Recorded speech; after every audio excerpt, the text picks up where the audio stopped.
दोस्तों, जय हिंद, जय भारत। मैं मदन लाल आज़ाद, संस्थापक संयोजक ठगी पीड़ित जमाकर्ता परिवार और all India bike board taxi union. आज दिनांक 15 अप्रैल 2024 को आपके समक्ष प्रस्तुत हूँ राजधानी दिल्ली से कुछ बड़ी खबरें, खास समाचार आप सबको बताने के लिए। तो उम्मीद करता हूँ पूरा वीडियो ध्यान से सुनेंगे और मेरे इस वीडियो संदेश को ज़्यादा से ज़्यादा शेयर कर देंगे ताकि हमारी बात देश के 42 करोड़ ठगी पीड़ित जमाकर्ता परिवारों तक पहुंच सके।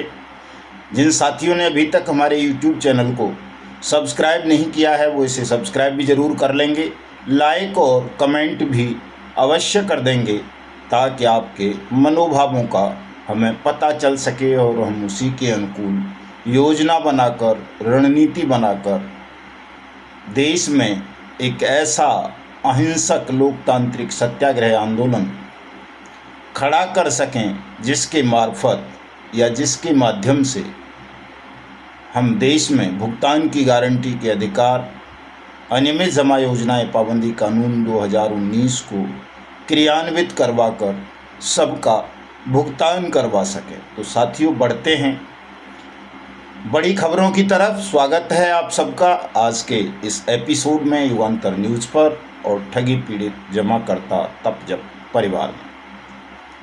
पहली खबर दोस्तों मैं बता देता हूं आपको कि आज फिर हमारे प्रधानमंत्री ने केरल में एक जनसभा के दौरान देश से ये वायदा किया है कि आपकी डूबी हुई, लूटी गई पाई का पुनर्भुगतान मोदी सरकार कराएगी। ये मोदी की गारंटी है। केरल में एक जनसभा को संबोधित कर रहे थे। एक बैंक है केरल का जिसे कम्युनिस्ट पार्टियों के नेता चलाते हैं और उसमें लाखों लोगों का पैसा डूबा है और लगभग 90,000 करोड़ रुपए का स्कैम उसको बताया जाता है। उसको लेकर के प्रधानमंत्री केरल की एक जनसभा को आज संबोधित कर रहे थे और काफ़ी देर तक वो इसी विषय पर बोलते रहे। उन्होंने फिर दोहराया कि मेरी सरकार ने लोगों का लूटा हुआ पैसा 17,000 करोड़ रुपए अब तक वापस करवा दिया है और जिनका भी पैसा अभी शेष है उनका भी वापस करवाऊंगा। ईडी जो धन जब्त कर रही है छापेमारी करके, उसको मैं उन लोगों को वापस करवाने के लिए कानूनी उपाय तलाश रहा हूं जिनका वो पैसा है। तो संभवतः प्रधानमंत्री जी के कार्यालय के जो अधिकारी हैं या उनके जो पार्टी के नेता हैं या उनको जो फीडबैक देने वाले लोग हैं वो भूल जाते हैं कि इसके लिए कोई कानूनी उपाय तलाश करने की ज़रूरत नहीं है। पहले से ऑलरेडी मोदी सरकार ने ही वर्ष 2019 में देश के तमाम ठगी पीड़ित जमाकर्ता परिवारों को भुगतान की गारंटी का अधिकार देते हुए संसद में सर्वसम्मति से अनियमित जमा योजनाएं पाबंदी कानून 2019 बनाया था और उस कानून को देश भर में लागू भी किया। लेकिन जो उनका बेईमान सिस्टम है, शासन के स्तर पर भी और प्रशासन के स्तर पर भी, वो उस कानून को ठीक से इम्प्लीमेंट नहीं कर रहा, उसको एग्जीक्यूट नहीं कर रहा। इसलिए देश के करोड़ों ठगी पीड़ित नागरिकों में भय का, तनाव का, आशंका का माहौल है। इसी वजह से लोग बहुतायत में अपनी जीवन लीलाएं समाप्त कर रहे थे। तो मैं अनुरोध करूंगा इस वीडियो संदेश के माध्यम से प्रधानमंत्री कार्यालय के अधिकारियों से, प्रधानमंत्री को फीडबैक देने वाले लोगों से कि वो प्रधानमंत्री जी को बताएं कि आपकी ही सरकार ने इस तरह का एक गारंटी युक्त कानून बनाया था वर्ष 2019 में, जिसे बैनिंग एक्ट, बट्स एक्ट 2019 भी बोल देते हैं। उसी कानून को अगर ठीक से क्रियान्वित देश में कर दिया जाए तो प्रत्येक ठगी पीड़ित की डूबी हुई जमा राशि का 2 से 3 गुना पैसा उन्हें 180 दिन में वापस मिल सकता है। साथियों, हमारे राजनेताओं की प्राथमिकताएं बदल जाती हैं। केरल में चूंकि सीपीएम, सीपीआई वगैरह की जो गठबंधन है, यूडीएफ या जो भी उसको बोलते होंगे, हम चूँकि राजनीतिक नहीं है तो इसलिए राजनीति की बहुत सारी चीज़ों के विषय में हमको पता भी नहीं है। तो वो भारतीय जनता पार्टी के विरोधी सरकार है वहाँ पर, इसलिए हमारे राजनेताओं की प्राथमिकताएं बदल जाती हैं।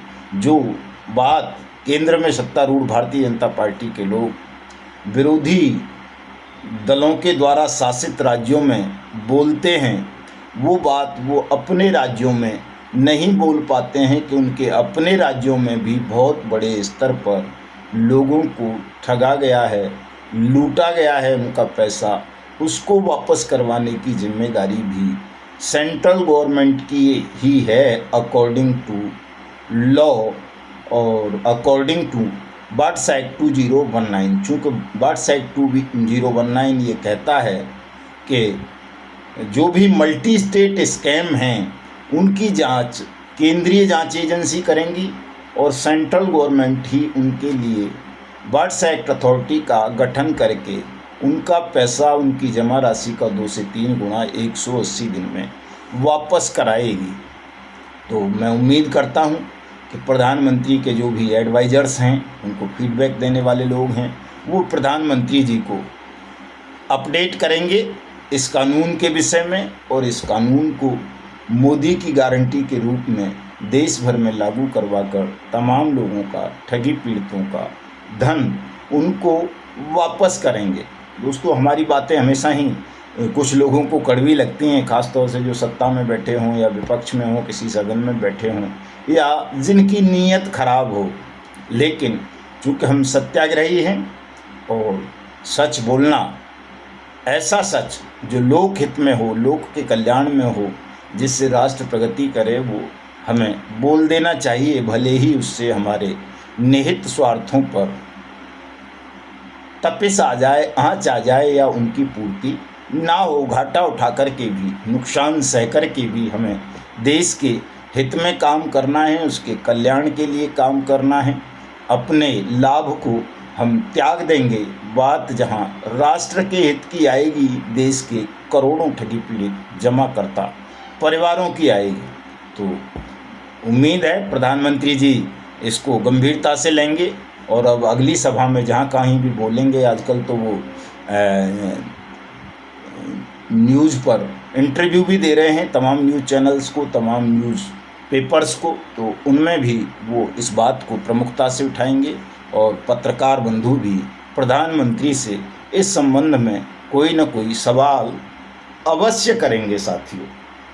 तो चूँकि प्रधानमंत्री जी को हम जज तो नहीं कर सकते और प्रधानमंत्री क्या किसी को भी जज नहीं करना चाहिए, चूँकि हमें क्या पता कि सामने वाले की क्या व्यवस्था है, मजबूरी है, क्या परिस्थितियां हैं, वो किन हालात में निर्णय ले रहा है, कौन सा, ये हमको नहीं पता। ये उसी व्यक्ति को पता होता है जो निर्णय ले रहा होता है। उसके निर्णय उचित भी हो सकते हैं, अनुचित भी हो सकते हैं, और क्या पता भविष्य को मद्देनज़र रखते हुए कोई व्यक्ति अपने निर्णय ले रहा हो। तो इसीलिए किसी भी व्यक्ति को हमें जज नहीं करना चाहिए। और मैं समझता हूँ हम भी प्रधानमंत्री पर ये दोषारोपण तो नहीं करेंगे कि वो ठग हैं या बेईमान हैं।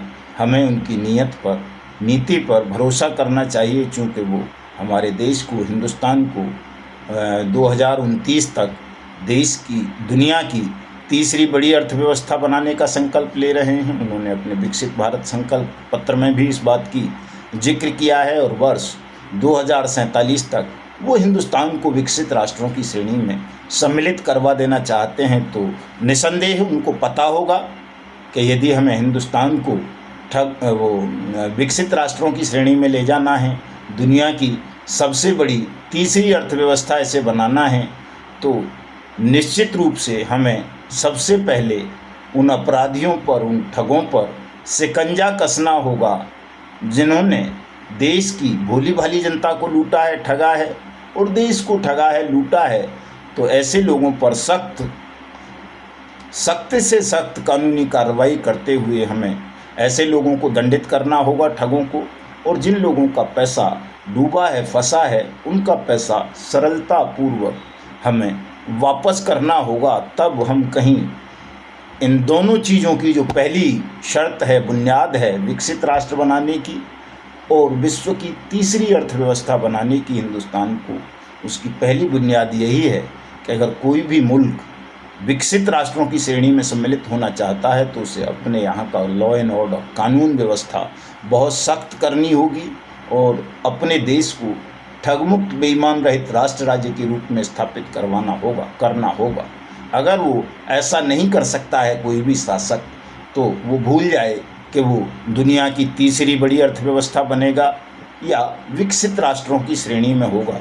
प्रधानमंत्री जी के पास तो बहुत बड़े बड़े आर्थिक सलाहकार होंगे, लीगल एडवाइज़र होंगे और पता नहीं क्या क्या दुनिया भर की चीज़ें उनके पास होंगी। तो निश्चित रूप से वो उन्हें फीडबैक देते होंगे, बताते होंगे कि साहब हमारे देश की कानून व्यवस्था ठीक नहीं है।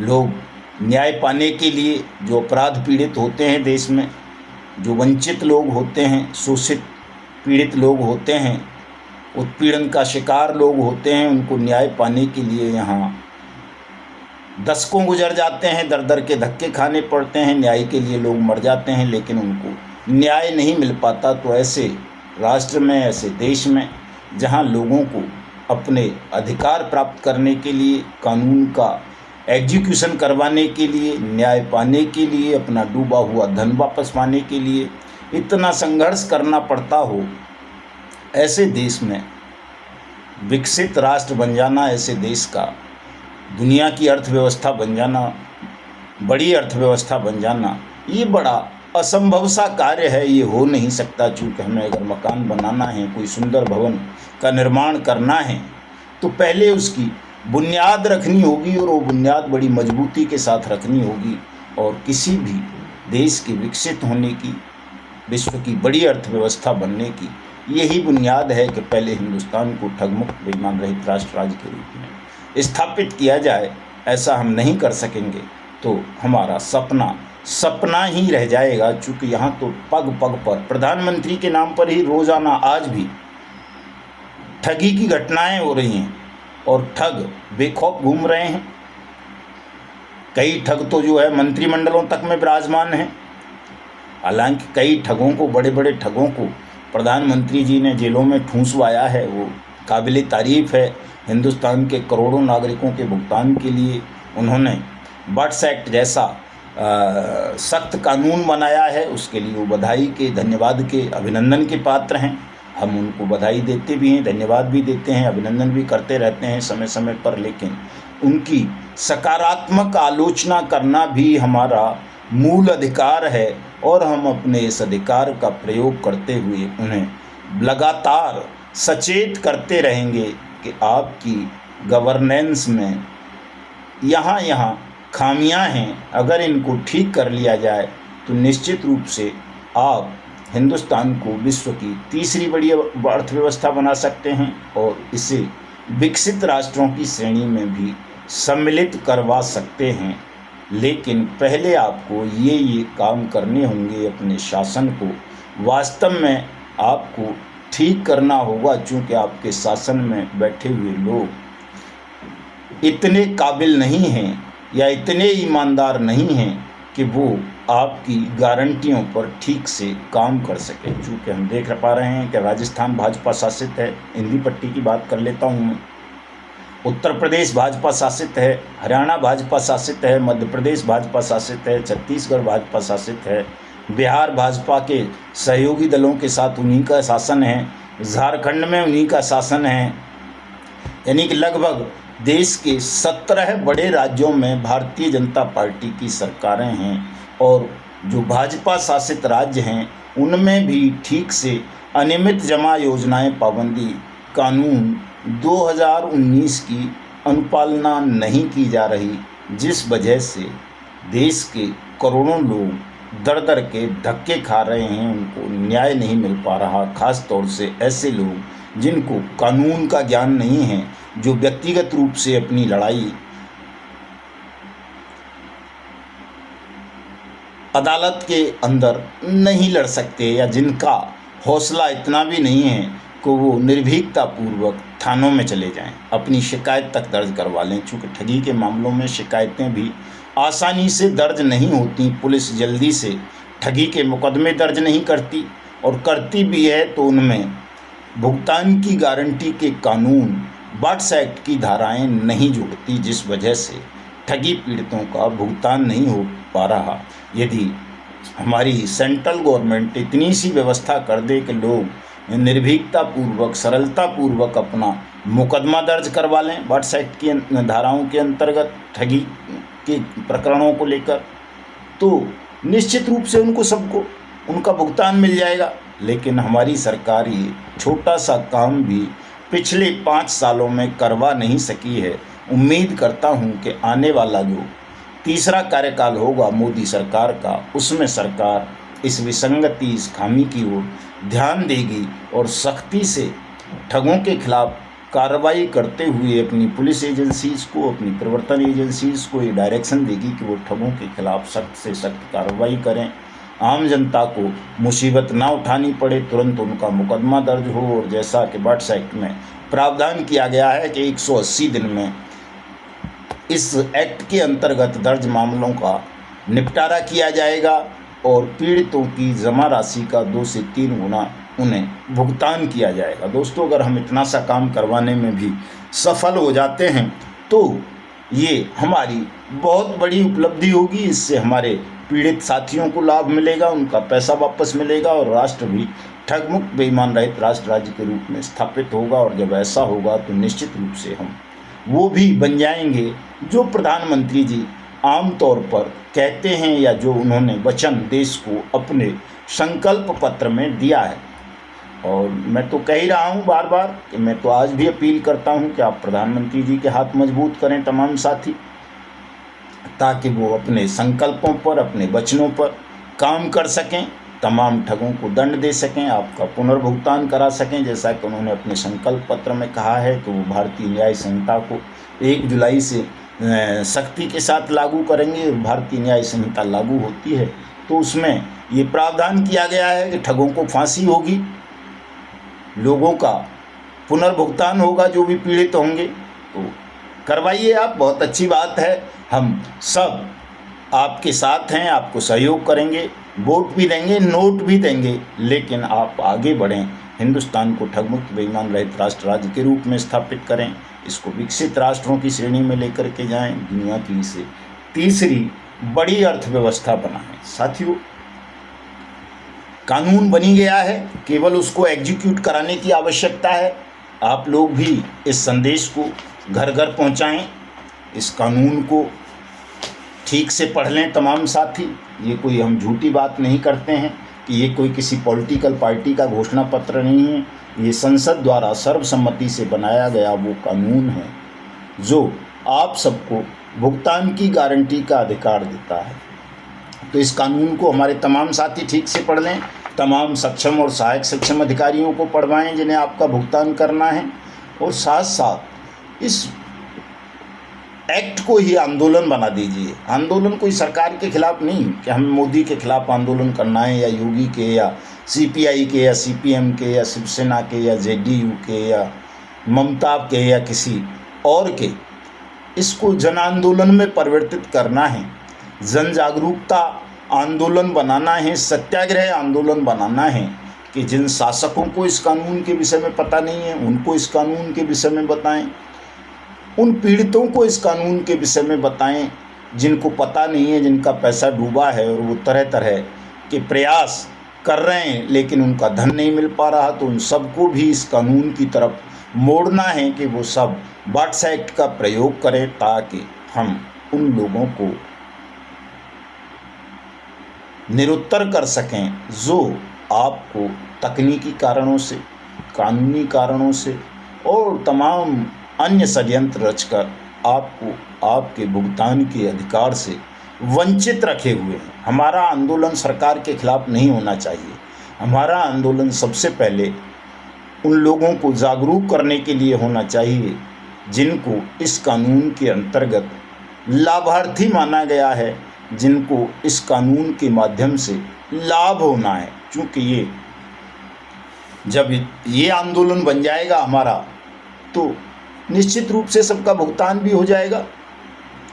तो उम्मीद करता हूँ कि 10 जून को जब नई सरकार का गठन हो जाएगा तो सरकार तेज़ी के साथ इस पर काम करेगी और हमारे तमाम साथी सरकार को सहयोग करते हुए देश को ठगमुक्त बेईमान रहित राष्ट्र राज्य के रूप में स्थापित करेंगे। जय हिंद, जय भारत।